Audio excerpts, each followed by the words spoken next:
there, winos. This is Vince.Wine. I talk a lot on this channel about bottom shelf wines and top shelf wines, but what does that really mean, and what's the difference in quality level, if any, between those wines? Obviously, we know there's a big price difference, top shelf usually being like in the $50 price range, and bottom shelf usually being more in like that $10 to $12 price range, and then there's a whole plethora of wines in that middle shelf. So I'm gonna go to my local Safeway today and just do some exploring of what they have to offer, and I want one wine from each shelf level, and let's put them against each other and see what the difference really is. That and more on today's Wine Lab.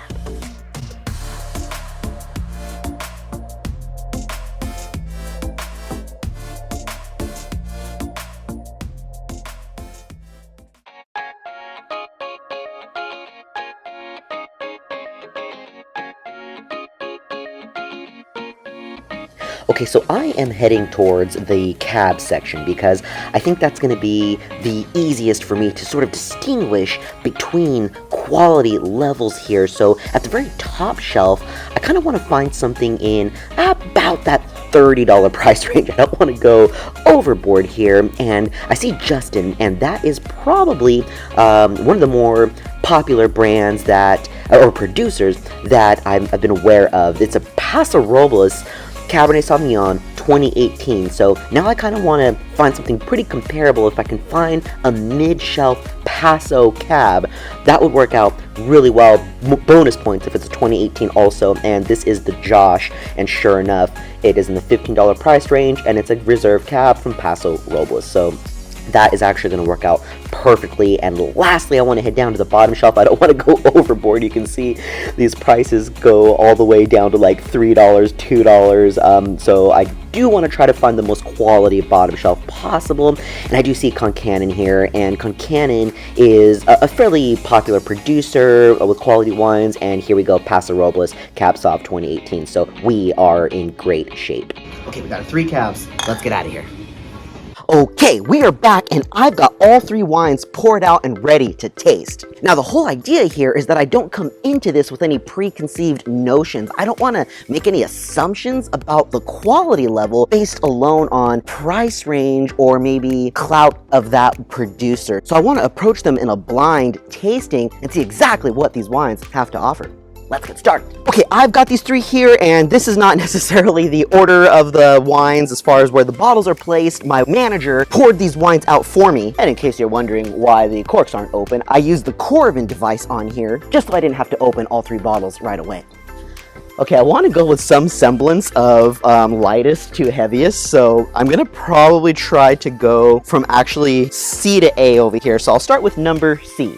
Here is wine C, and it's definitely a really pretty ruby red, and it's actually a little cloudy, it looks like, as well. It doesn't look completely fined and filtered, but it is a really pretty wine, little artifacts from the cork in there, and otherwise, yeah, it looks like it has some pretty decent viscosity as well, and these are all 2018 vintages, so not going to get a lot of rim variation either, but let's go ahead and take the nose.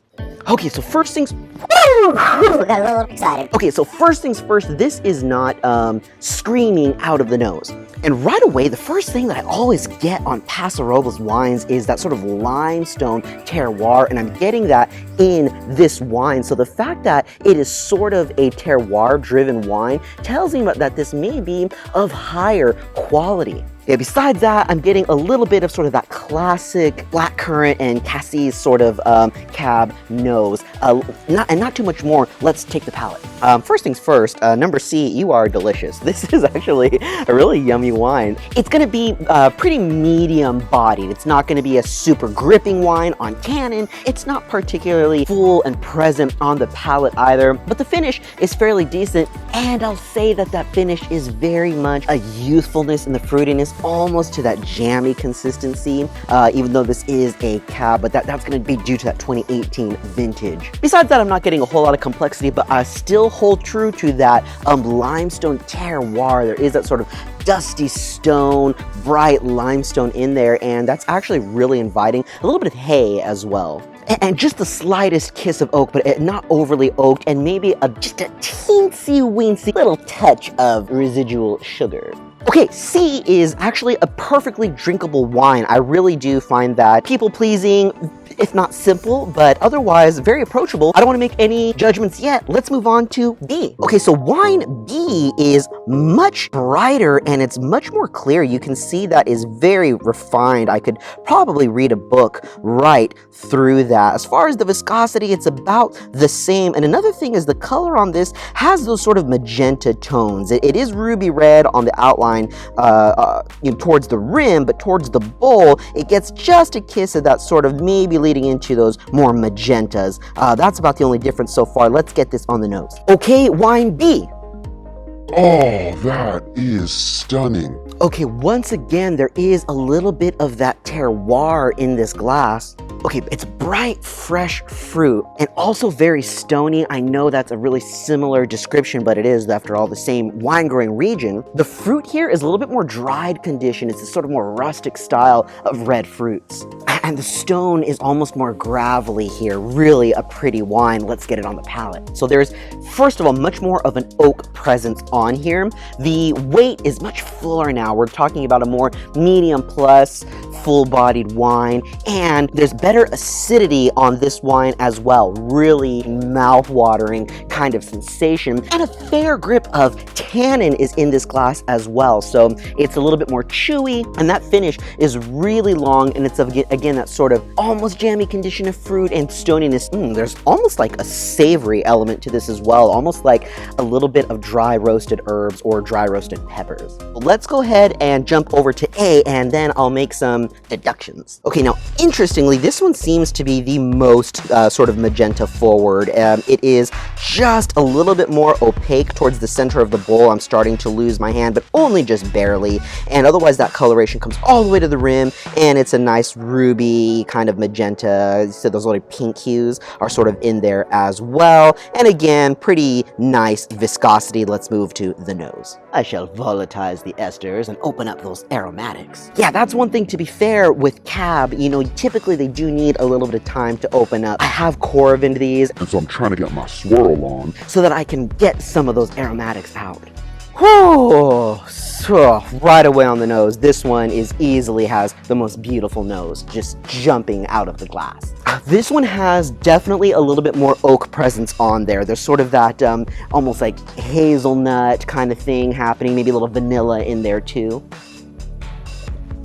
Wow, what a delight. Okay, this easily has the best palate. This has got the fullest body mouthfeel. It is super rich, and ooh, I was not lying about that oak. If there was one word for this wine, it would be toasty. This is a toasty, oaky wine, and really big, rich body on there, almost syrupy mouthfeel. It's not overly complex, so even though it is giving me the most with mouthfeel and a lot of like oak presence on it, I'm wondering if that's masking some complexity. I'm actually not getting a whole lot of that limestoney terroir in this, so I don't know, is that because it is a cheaper, lower quality wine that didn't have the terroir, or is it kind of one of those trying to be people-pleasing wines that uses all this expensive oak thinking that that's a quality marker? I just can't say yet, but let's go make our deductions. All right, winos, well, that was pretty cool as far as doing this in a blind tasting of these different tier levels of wines. So let's go ahead and make some deductions. Let me actually see if these wines have changed. I'm going to revisit C. I quite like C. I think there's a really beautiful terroir-driven wine in this glass. B. Oh, all of a sudden, B is a little quiet. Okay, B is not impressing me right now. And then A.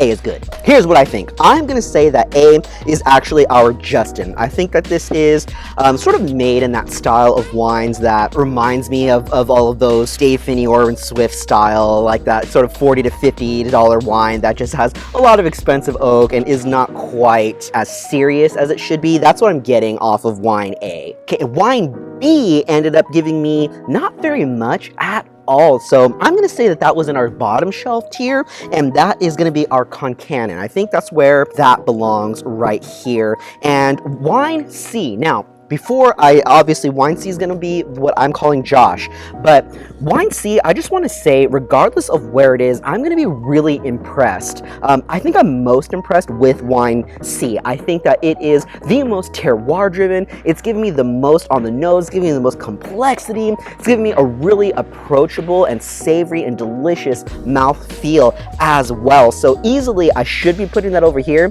but something tells me this style of wine matches more with Justin. So I'm going to call out the Josh, and I know that Josh is a famous sort of for those Napa and Bordeaux varietals. So I'm guessing that could possibly be true, but okay, let's find out which is which. Okay, so my mind is like blown here. These two were actually switched. I didn't get them right. So this is Justin and this is Josh. Now, the wine that I thought was sort of that like made to be impressive with all this expensive oak, that actually ended up being Josh. That was wine A. So not really impressed by that. Just because it's expensive oak doesn't make it a really complex and amazing wine. And that means that wine C, the one that I like the most, was actually Justin. Holy moly, this was the top shelf wine, and Winos, it really is a top shelf wine. This is delicious. It's such a fantastic wine. Beautiful expression of terroir,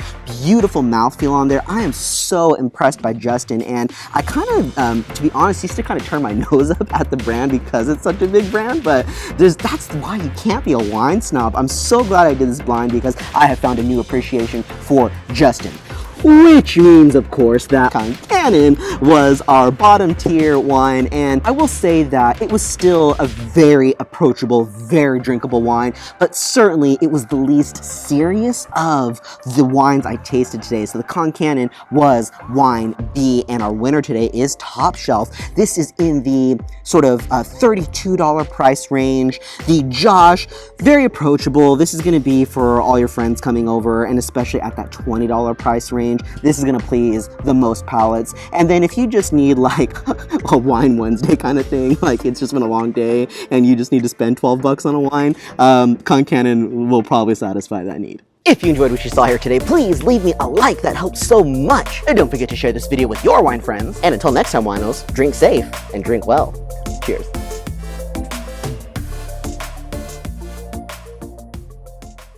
The Corvin device on...